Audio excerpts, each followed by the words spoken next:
Hello guys, in today's video, I'll show you how you can easily set field validation rules in any fillable PDF forms using Adobe Acrobat.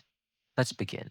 First, open Adobe Acrobat, then click on Tools or See All Tools.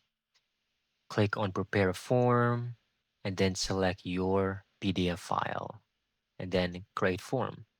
From here, you would like to click on the specific field, all right?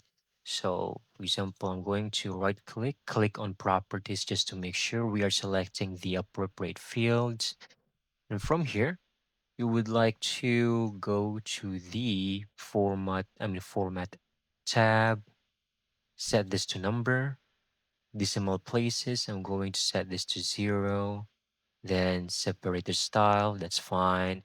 Currency symbol for this field and simplicity, just choose none. Then go to the next tab, which is validate.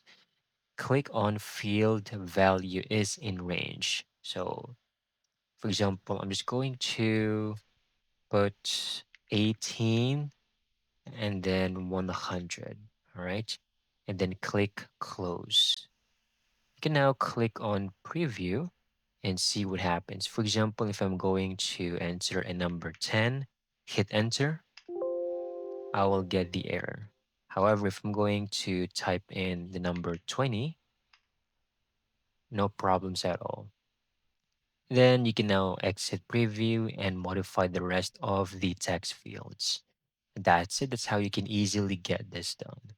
Thank you so much for watching. I hope you found this video very helpful.